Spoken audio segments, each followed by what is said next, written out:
Todos, bienvenidos a esta charla amigable con Marcos. Vamos a darle un fuerte aplauso.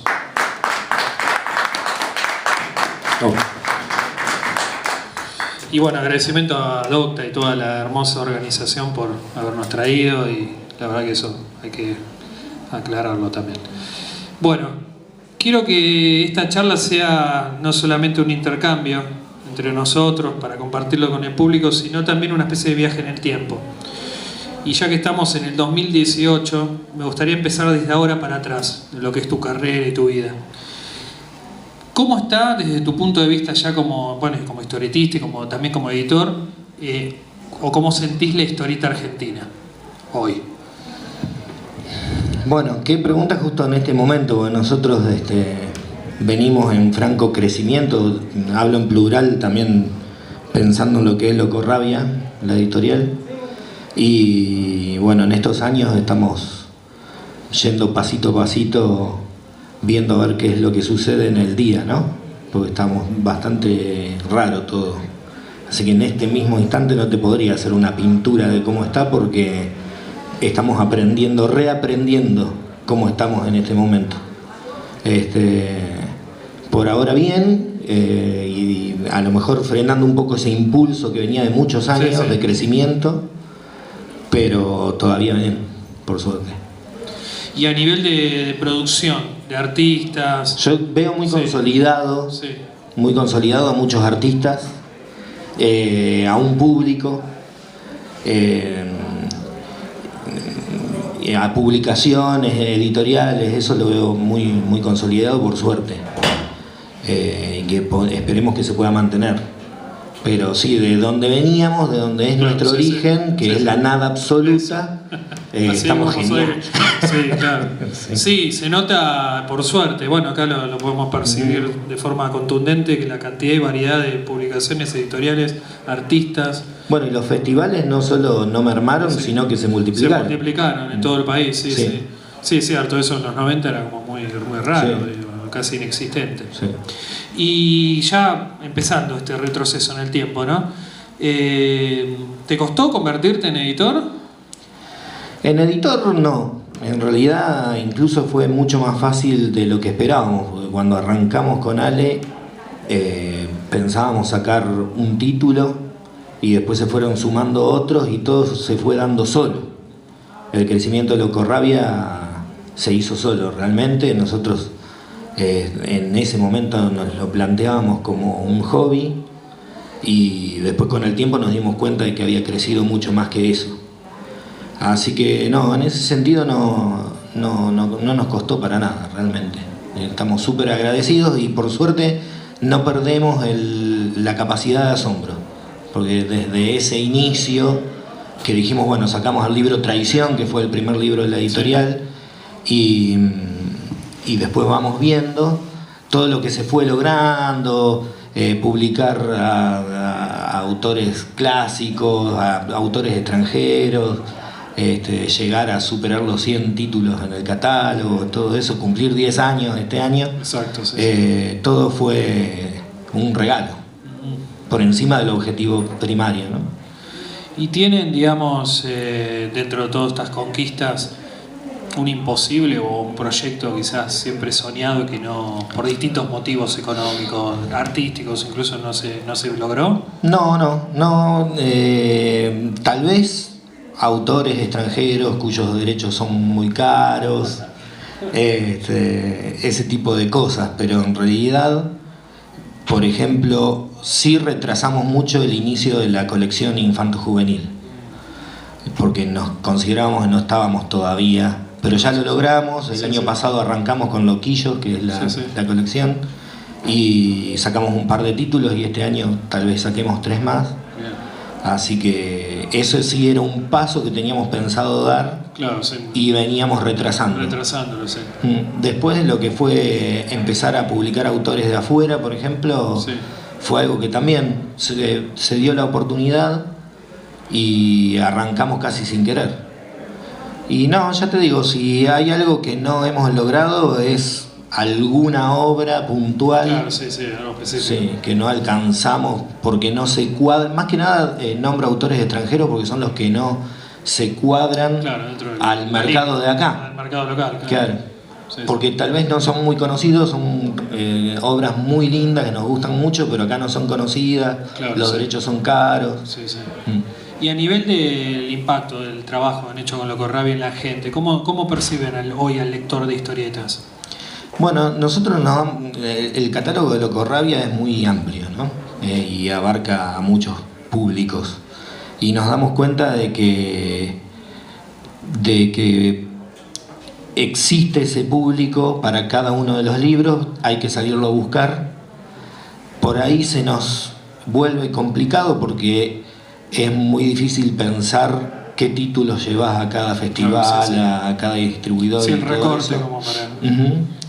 Y lo que sí se nos dio de muy lindo es la posibilidad de ir a capturar otros públicos con la colección Teatro en Viñetas, por ejemplo. Que ya va por el 6º número. Sí, que es muy lindo, sí. Porque es, bueno, para que no conozcas, es teatro, obras de teatro adaptadas al formato de historieta, que es novedoso. Sí. Sí, cada volumen tiene 2 obras de teatro de autores argentinos, por lo general uno clásico, uno contemporáneo, o aquí mismo, por ejemplo, que es un libro que no llevamos tanto a este tipo de eventos, que son bien para público de historieta, pero que se mueve un montón en otro tipo de festivales que es... Claro, sí, otro circuito. Sí, en el circuito de historiadores. Sí, en ese sentido, sí. Y ahora dando un pequeño salto al pasado. Vos sos oriundo de San Nicolás. Sí. ¿Cuál fue, o que vos recuerdes, tu primer contacto con la historieta en ese momento, no? Bueno, yo con la historieta en general desde chiquito, leyendo Asterix. Bueno, hoy tuvimos una charla ahí de la nostalgia de las historietas que leíamos cuando éramos chicos. Pero con el mundo de la historieta de acá fue con Leyendas en Rosario, el festival que se hacía allá. En San Nicolás habíamos formado antes un grupito, los historietistas de ahí, pero éramos pocos, éramos 4 o 5. Claro, sí. Que después de ahí se desprendió el grupo Aquelarre, que formamos con Freddy Baer y Cayo Di Lorenzo, con los cuales todavía seguimos haciendo cosas más de 20 años después, 25. Pero bueno, el primer contacto con el mundo historietístico fue Leyendas, que fue un evento que duró 10 años y que nos unió a muchos de nosotros. Claro. De hecho, cuando nosotros decidimos sacar Traición lo que hacía era juntar a los historietistas que habíamos conocido en festivales y más que nada en Leyenda, era donde teníamos todas las historias, claro, de amistad. Y digamos, cuando más chiquito, como lector, ¿no?, de historietas, ¿se te pasó o se te cruzó por la cabeza llegar a vivir o intentar vivir de eso, de narrar en viñetas? No sé si de chico tenía una cabeza como para pensar que iba a trabajar de algo. Sí dibujaba historietas todo el día. Y con mi gran amigo de la infancia dibujábamos los dos y era lo natural en nosotros. Cuando empecé a pensar en qué iba a trabajar, me fui para el lado del diseño gráfico. En esa época era imposible. Sí. Y además, estando en San Nicolás y no existiendo internet, costaba muchísimo. Me acuerdo de una vuelta que con los chicos de Aquelarre fuimos a la redacción de Fierro a llevar lo que hacíamos. Y claro, para nosotros fue una aventura, colectivo, tren, ¿viste? No era tan fácil. Pero sí sabía que me encantaba dibujar historietas y que iba a seguir dibujando historietas, trabajara de eso o no. ¿Tenías o tenés, digamos, de esa época algún género favorito, digamos, para trabajar, o te acoplas al proyecto, digamos? ¿Que me guste trabajar a mí? Sí. Creo que me quedó justamente de mi laburo como diseñador, que me gusta, según el guión, encontrarle la vuelta. Y no estar casado con ningún estilo. Y por suerte lo logro. Ahora terminamos con Rodolfo Santulo una historieta sobre el maestro Tavares, sobre fútbol, cosa que no mancho nada de fútbol. Claro, sí, sí. Y dije, bueno, ¿cómo hago? Cuando él me la propuso, le digo, pero mirá, Rodo, vos sabés que a mí el fútbol no me gusta para nada, me voy a aburrir, ¿no? Y entonces me dice, no, pero esto va a estar basado más que nada en un grupo de amigos, sí, que ven los partidos y charlan sobre el tema, no va a haber tanto dibujo de cancha que yo. Bueno, y cuando me enfrento a ese tipo de laburos, lo que digo es, bueno, ¿de qué manera tengo ganas de dibujar ahora como para que me sea divertido? Claro, sí. ¿Qué herramientas quiero usar? Sí, sí. Y apunto a eso primero. Entonces siempre estoy variando porque me aburro de acuerdo de las herramientas. Claro, sí, sí. Y dentro del trabajo en diseño, ¿cuáles son las, si hay, ¿no?, coincidencias con la historieta que vos hayas encontrado en tu caso? Yo creo que lo hablábamos con una docente de diseño. Te queda todo el bagaje en la cabeza y lo vas usando sin darte cuenta. Muchas cosas las tuve que derrumbar porque estaba muy atado a la idea que tenemos los diseñadores de que todo elemento tiene que estar justificado. Todo lo que no está justificado para la comunicación es ruido. Y en historieta vos podés hacer mucho uso, y creo que lo más lindo es el uso del ruido, justamente, el vuelo, de la parte artística, y me costó muchísimo pasar eso. Que todavía no lo pasé, sigo luchando contra eso, ¿no? Cierta rigidez en el tema de decir, bueno, todo tiene que tener un porqué. Sí, eso es algo que identifico bien de lo que es el mundo del diseño gráfico, que me afecta de manera directa al proceso de historieta. Y después cuando estás diseñando páginas, la parte entonces, más formal, digamos. Sí, y el tema esto de que la historieta es un arte industrial, lo tengo súper presente, y entonces siempre estoy pensando, aunque la haga por gusto, estoy pensando cuál va a ser el objeto final, la publicación, el papel, todo eso, ¿no? Sí, la parte material, digamos, del objeto. Sí. ¿Te costó el tránsito de ser, digamos, dibujante, no digo amateur, pero empezando a ganar tus primeras armas en el medio, allá verlo como una profesión? Sí, me costó un montón. Sí, siempre... O sea, fui aprendiendo de a poco cuál era el valor, si hay alguno, en lo que hacía, que creo que radica más que nada en ser un dibujante que cumple fechas. Sí, claro, sí. Ser como decían los viejos, el obrero de la historieta. El obrero de la historieta, sí. Entonces, más que en una cuestión de impacto visual. Claro, sí. De lo que hago. Y justamente tal vez por eso sí pasaron muchos años hasta que yo puedo decir hago historieta y gano plata con eso. No vivo tampoco de eso. Sí, es como interesante eso. Generalmente yo siempre le consulto a los dibujantes eso, ¿no? De pasar de algo, una actividad que es como más ligada a la pasión o al amor, a lo que a uno le gusta, cuando eso se te convierte en un trabajo a veces, ¿no? Claro. Que puede ser doloroso incluso en algún nivel.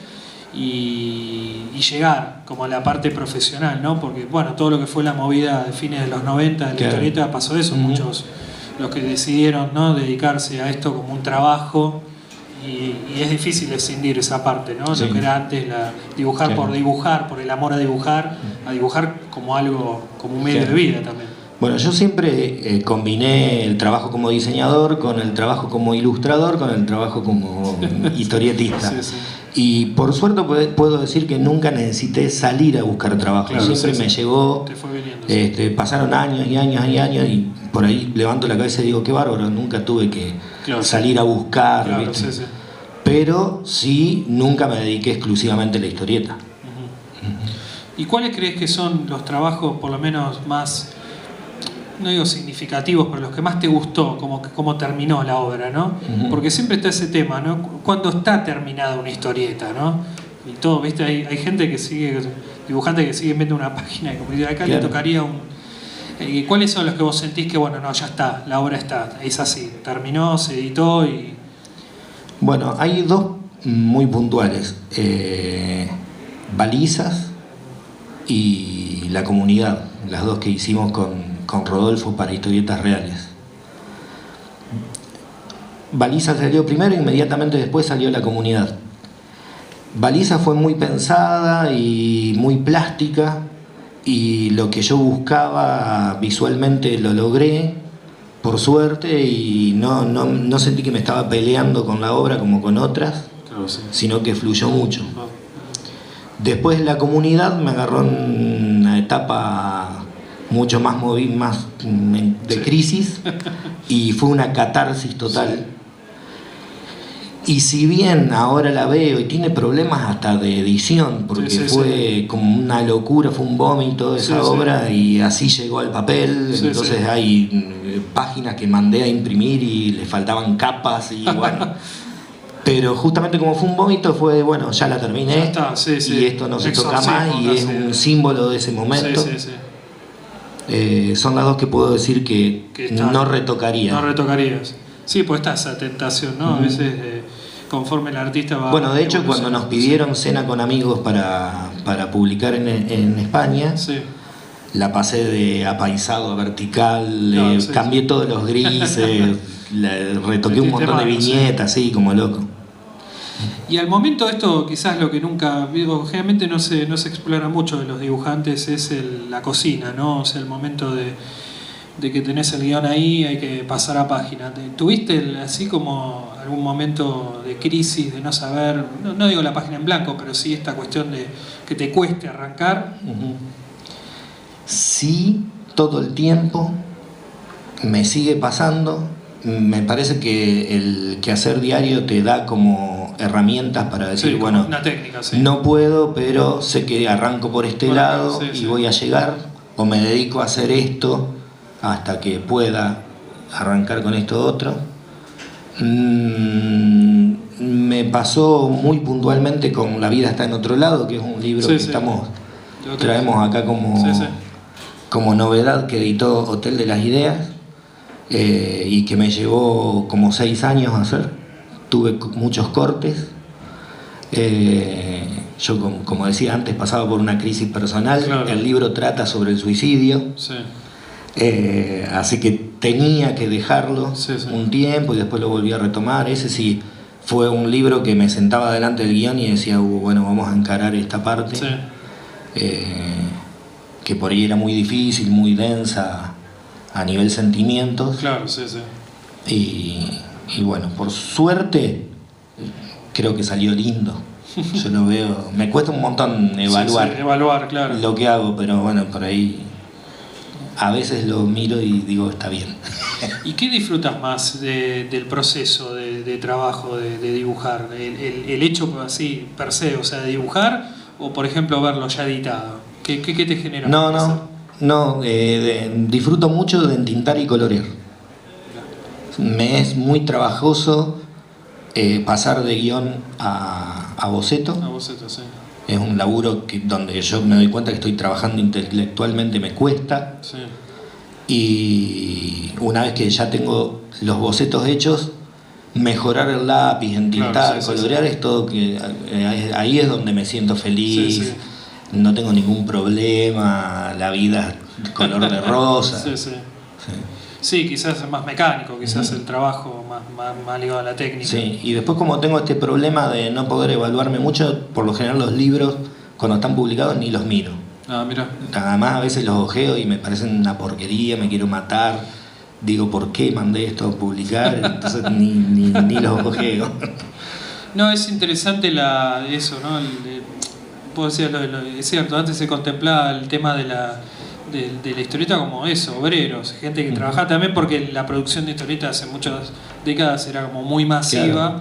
Entonces era casi un empleo más, dibujar o narrar en historietas, ¿no? Y a nivel de eso, dentro de la cocina de tu trabajo, ¿tenés horarios del día que son donde vos sentís más potencia como para dibujar? Sí, la mañana. Si bien soy muy noctámbulo en la vida, cuando trabajo mejor es a la mañana. Yo tengo un trabajo fijo en una biblioteca, que es uno de los mejores trabajos que puede llegar a ver, en una biblioteca escolar, de lunes a miércoles, y del jueves en adelante hasta el domingo, las mañanas son para dibujar historieta, y sí, es cuando estoy más fresco.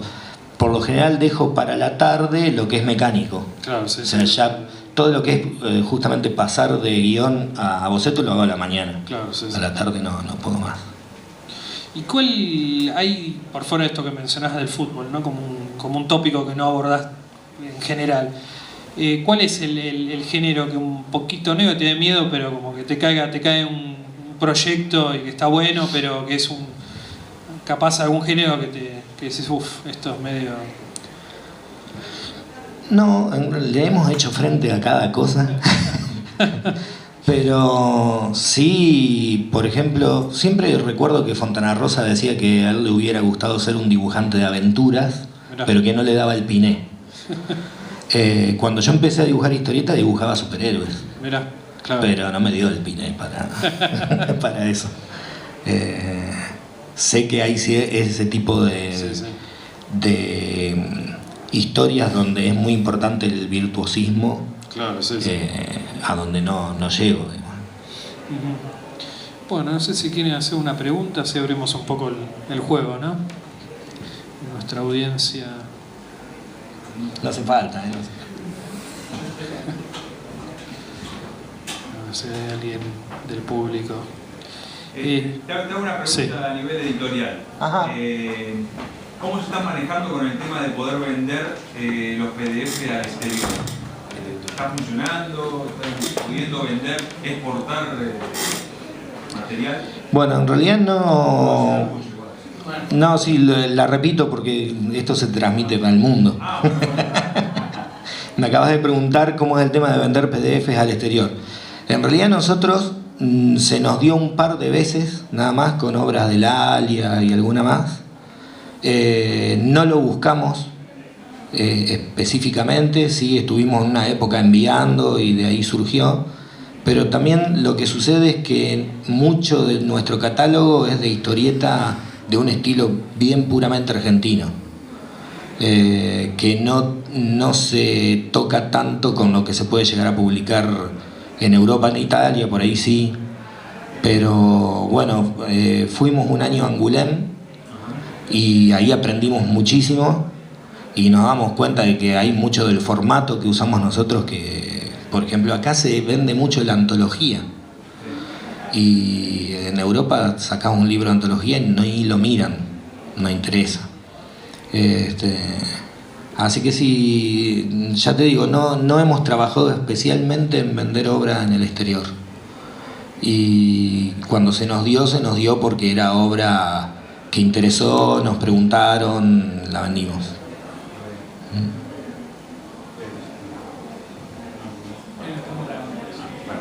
Hola. Sí.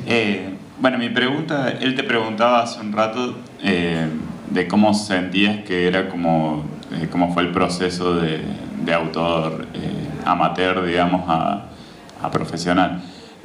Y mi pregunta va más del lado de cómo sentís que fue en el caso de pasar de dibujante o de autor a editor. ¿Cómo se fue dando, digamos, la forma en la que concebiste la editorial, digamos, o lo que, no sé qué es. En mí y creo que en mucha gente de mi generación se dio de manera muy natural, porque cuando empezamos a salir al mundo laboral no había editoriales, se había muerto Columba, Fierro, Scorpio, todo. Entonces lo que tuvimos que hacer fue empezar a hacer fanzines, ir a festivales y venderlos.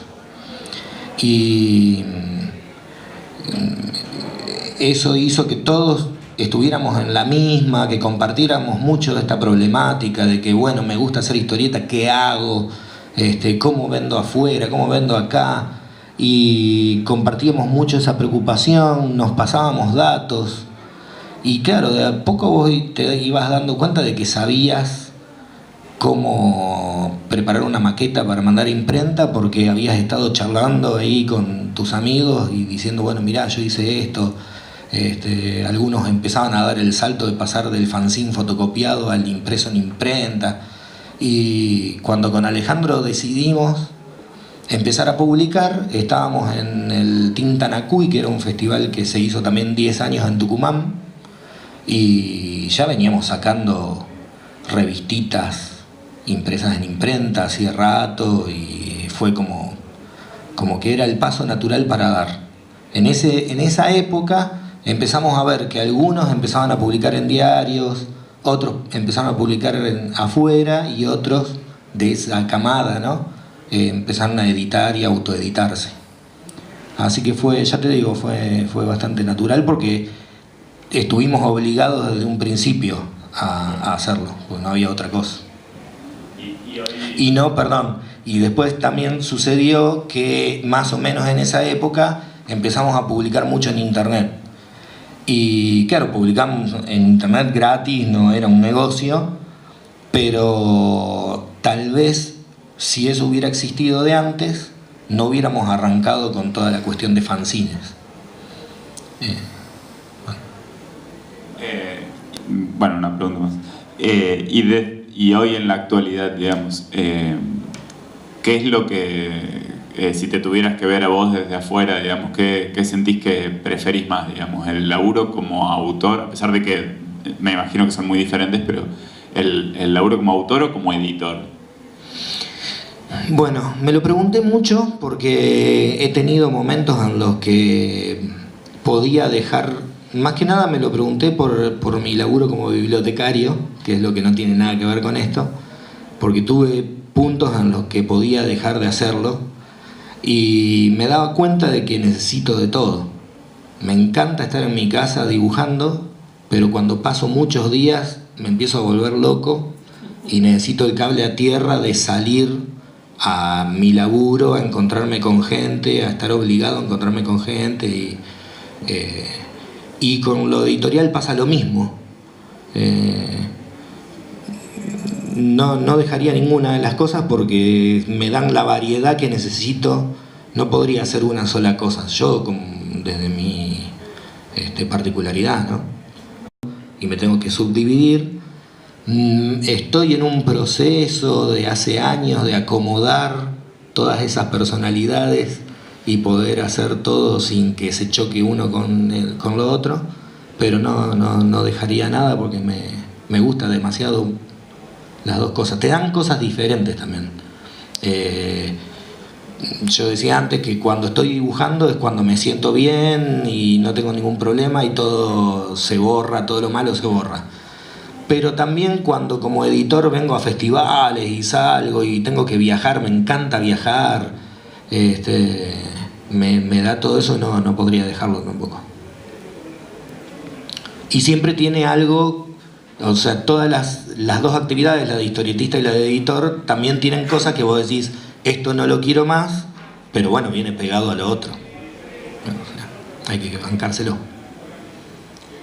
Solo dos preguntas. Sí. Vos trabajás con con algunos guionistas, y eso por un lado me preguntaba si tenías algún guionista con el que te gustaría laburar que no hayas laburado, y por otra parte si se te ha ocurrido alguna idea o tenés ganas de hacer algún laburo totalmente tuyo, digamos, con guión tuyo y no trabajar con un guionista, digamos. Uh-huh. No, guionistas, la verdad que tuve la suerte de laburar con unos guionistas muy copados, que encima muchos de ellos son amigos, así que nos entendemos mucho. Cuando pienso en otro guionista puedo llegar a pensar, no sé, en laburar con De Santis, ¿viste? Alguien así que me gusta mucho leer. Me alucino con los guiones de él, bueno, me encantaría. Pero es tan cómodo laburar con Rodolfo, con Alejandro, nos conocemos tanto que no siento necesidad de laburar con otro guionista. Y después proyectos personales sí he tenido. Lo que pasa es que como no soy guionista de nacimiento, mis proyectos personales están basados más que nada en construcción de personajes. O sea, vivo dibujando personajitos, pero no tienen, y tienen historia, pero no hay una historia que los una con un desarrollo, un final. Eso me cuesta construirlo. Entonces, por ejemplo, con Ale estamos haciendo Antídoto para la revista de Locorrabia, que fue un rejunte de un montón de personajes que yo venía dibujando de hacía años. Se los mandé y le dije, mirá, yo estoy dibujando estos personajes hace un montón. Más o menos cuando los dibujo pienso que tendría esta historia por detrás, tal otra, y Ale tejió todo eso en un solo guión. Y pude como exorcizarlos, digamos, porque los pude meter en una historia a través de él.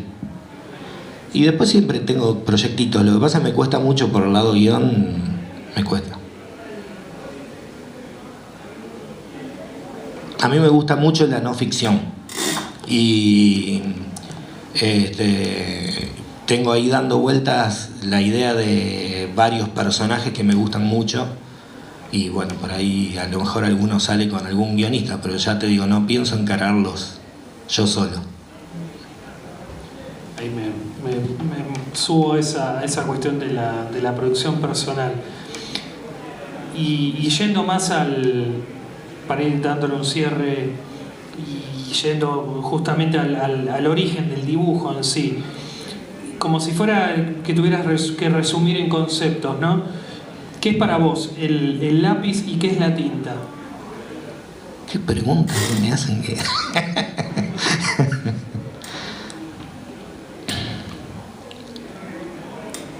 Yo creo que en el lápiz está el verdadero trabajo.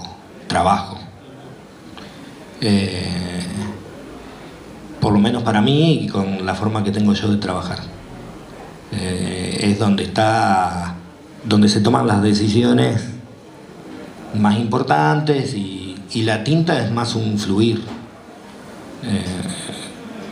donde ya actúa más el cuerpo que la cabeza. Me parece que está muy separado eso, lo que es cabeza y lo que es cuerpo. Cuando vos pensás con el cuerpo, ¿no? Es cuando estás entintando y coloreando. Sale todo mucho más de adentro. El lápiz es puro laburo intelectual de tomar lo que es el guión. Encima, por suerte, tengo los guionistas con los que he trabajado me dan mucha libertad para construir la página. Rodolfo y Ale, que son con los que más trabajo, tiran diálogos y alguna referencia de lo que se ve cuando necesitan que puntualmente, después todo el resto queda a mi decisión. Entonces sí, ahí está todo el laburo puramente intelectual en el lápiz. Me gusta mucho hacerlo, me gusta tomar esas decisiones, me gusta que me den la libertad porque me gusta mucho construir secuencia, pero donde todo va cuesta abajo es en el entintado y el coloreado. ¿Y el color? ¿Qué es el color para vos? En detrimento, vamos a decir, entre comillas, en detrimento del blanco y negro, ¿no? A mí me costó mucho empezar a laburar el color. Tuve que superar ciertas trabas que tenía justamente sobre las decisiones que tenés que tomar cuando empezás a colorear. Y construir una paleta para cada obra. Ahora me sale mucho más fácil. Tampoco, yo varío mucho con el estilo de dibujo, pero no con el de color. Me gusta mucho el color saturado, me gusta mucho usar una paleta acotada, pero también variada, o sea que estén los tres primarios siempre. Y bueno, creo que es una de las dificultades que sí puedo decir que logré superar. No digo que soy un colorista, o sea, lo que logré es poder colorear y sentirme feliz haciéndolo. En ningún momento digo que me convertí en un colorista. Pero sí, por eso te decía, el entintado y el color es donde me siento más cómodo. Porque, bueno, la historieta argentina tiene una tradición muy fuerte de blanco y negro, principalmente por costos, ¿no? O sea, en estos últimos años ha habido más puesta en riesgo, ¿no? De ediciones a color y eso, y es como una modalidad nueva, digamos, a nivel local, ¿no? Sí. Mientras que, no sé, en Estados Unidos, otros países, o Francia, ¿viste? El color nació la historieta a color, ¿no? Sí. Y el negro, ¿qué es el negro para Bueno, vos en la historieta? a mí me gusta mucho leer historieta en blanco y negro, me encanta. Por lo general los historietistas que más me gustan están en el uso de blanco y negro. Yo necesito colorear, no logro una obra en blanco y negro solo, bien sólida, me parece a mí. Y cuando hago blanco y negro meto grises, ese tipo de cuestiones. Así que me gusta mucho ver blanco y negro. Me parece que es re difícil que el dibujo tenga aspecto de que no necesita color. Aprecio muchísimo cuando ves un autor que dibuja en blanco y negro y decís esto coloreado, no. Para mí, como lector de historietas desde la Argentina, es muy normal, natural, lo natural es el blanco y negro. Si bien de chico leía mucho historieta franco-belga, también me parecía que el blanco y negro tenía que ser así, no había otra. Y es algo que me gustaría que no se pierda. Ahora que es un poco más fácil editar a color, a veces pienso en eso, digo, puede ser que siga habiendo siempre una corriente de autores del blanco y negro, porque lo disfruto un montón. Última pregunta. ¿Qué es para vos la línea? Me he matado con más preguntas. Bueno, yo soy un dibujante de línea, me cuesta muchísimo el plano. Así que es la base de toda mi obra. He intentado salirme del dibujo de línea pura y laburar con planos, y me ha costado y lo he disfrutado también, pero me ha costado, no es lo natural. Para mí lo natural del dibujo es la línea. Y además cuando era chico adoraba la historieta franco-belga, así que... Sí, siempre me gusta preguntar eso a los dibujantes porque es como que tiene el concepto de línea, es lo que define el estilo también, ¿no? A veces. Y a veces lo que trato también de llegar con las entrevistas es ese lugar, el lugar de si a través de la línea que vos la vas puliendo con los años de trabajo, porque un poco también la edad de los dibujantes está en sus páginas, ¿no? En cuántas páginas, cuántas horas ha invertido. Tenés la línea que es tuya, que es tu marca, ¿no? Frente a otros dibujantes. ¿Y se termina convirtiendo en una cárcel eso, en el sentido de que a vos ya te identifican con esa línea? A mí me pasa que es una cárcel porque por incapacidad. No puedo, veo ciertos tipos de línea a los que me gustaría llegar y no puedo. Pero bueno, creo que nos pasa a todos. En la carencia está el estilo. Me parece que justamente lo primero que hay que conocer es lo que no podés hacer y para poder moverte más cómodamente dentro de lo que sí podés. Y justamente también aprovecharlo, ¿no? En esta frase de en la carencia está el estilo, está esto de decir, bueno, a mí me sale así, explotemos como me sale. Pero me pasa mucho de mirar un tipo de trazo, no sé, en Frederick Peters, o en Craig Thompson. Son dos tipos que me gusta ver los trazos que hacen. Y digo, qué hijo de mil. Y bueno, y uno está preso en lo que puede hacer, creo que en todos los aspectos de la vida, ¿no? Y en realidad lo que uno aprende es justamente a no sentirse más preso, es decir, bueno, hasta acá en este ámbito me muevo yo y claro, soy libre dentro de estas paredes. ¿Sos feliz haciendo historieta? Sí.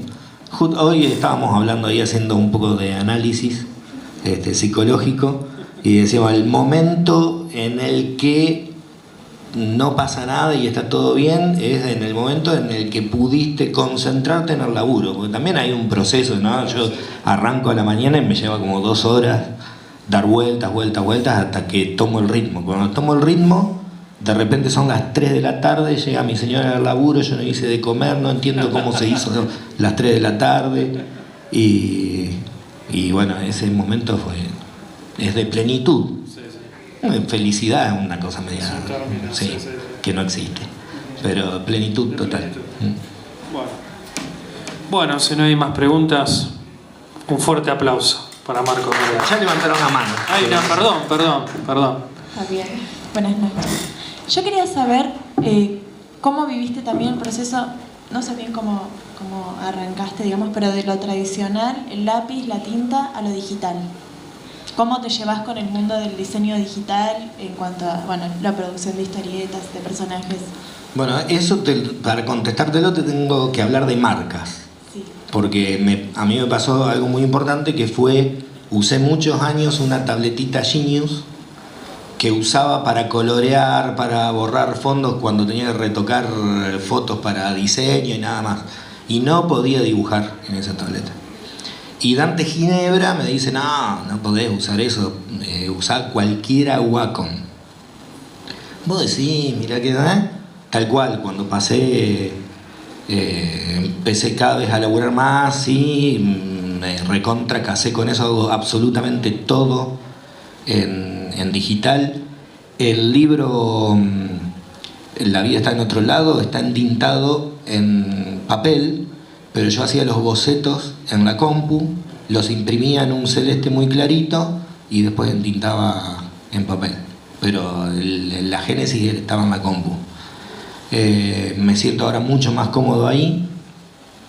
También estoy usando mucho herramientas para Photoshop que hace Alex Ducal, que es un historietista de Puerto Madryn que genera herramientas. Y les recomiendo meterse en el sitio de él, tiene unos pinceles alucinantes, muy orgánicos, muy plásticos. Eso también me hizo casarme del todo con la compu. Y en determinado momento me di cuenta que me encanta dibujar en papel porque la experiencia de dibujar en papel tiene algo único, que es el mismo placer que te da leer en papel, pero lo reservo para ciertos proyectos. Estuve participando en el sitio Alegría, que es de humor político, eso lo hacía en papel, pero lo que es historieta, lo que tiene la historieta es que cuando haces el lápiz, diseñás la página, vas haciendo el lápiz, la mano tiene un pensamiento propio, a veces haces un personaje que te encanta cómo quedó, pero no el lugar en donde está, y eso me pasa mucho. Ahora ni lo siento porque lo recorto y lo muevo. Antes tenía que borrarlo, volverlo a hacer, ya no me salía como me había salido antes. Así que lo que es lápiz y boceto es compu. Gracias. No. ¿Alguna pregunta más? Caballero acá. Hola. A mí me gustaría saber cómo resolves el tema cuando te traen una obra y te gusta, no te gusta, si es una cuestión de profesión y la haces lo mismo, o tenés la capacidad de poder decir, no, esto no lo hago porque no me gusta. Y a la hora de editar, si tenés también la capacidad como editorial de decir, bueno, edito lo que yo quiero o edito esto que veo que se puede vender. Bueno, te respondo primero como editor, que es más fácil. Desde un principio con Alejandro dijimos, se publica todo lo que nos guste y nuestro gusto es muy amplio. Lo único que sí nos gusta y no publicamos por ahora es manga y superhéroes, porque ya no podemos abarcar tanto, pero fuera de eso, lo que se nos presenta y nos gusta va a la imprenta. Por suerte todavía lo podemos hacer, por suerte todavía 5 minutos, me encantó el cartelito. Por suerte todavía podemos decir, bueno, esta obra es un riesgo muy grande, tal vez sea un clavo, pero nos encanta y la mandamos. Como autor pasé por varias épocas, tuve una época muy larga de workaholic en la que agarraba todo porque necesitaba estar laburando todo el tiempo y no vivir. Y logré después de eso, y de mucho trabajar eso, poder seleccionar lo que hago. Y por suerte, laboralmente, estoy en posición de todavía poder decir, sí, hago esto, hago... También muchas veces lo que hago es cuando se me presenta, como lo que contaba de fútbol, uruguayo encima, menos cachaba, decir, bueno, ¿en qué me va a servir o qué es lo que me va a gustar hacer de esto? ¿Es un desafío? Si lo hago con este estilo va a quedar copado, me va a gustar hacerlo, encontrar eso, ¿no? A lo mejor no hubiera sido para nada un guión que yo iba a ir a buscar para hacer. Se presentó, también juega lo económico, ¿no? ¿Cuánto me vas a pagar? A ver cuánto estoy dispuesto a sufrir por esta plata.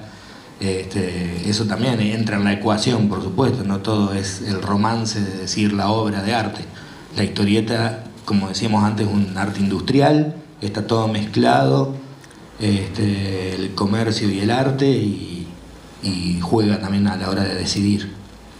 Pero bueno, ya te digo, tuve momentos en que no dije que no a nada, me llevó un montón de problemas, pero bueno, era lo que necesitaba en ese momento, y ahora por suerte sí puedo elegir.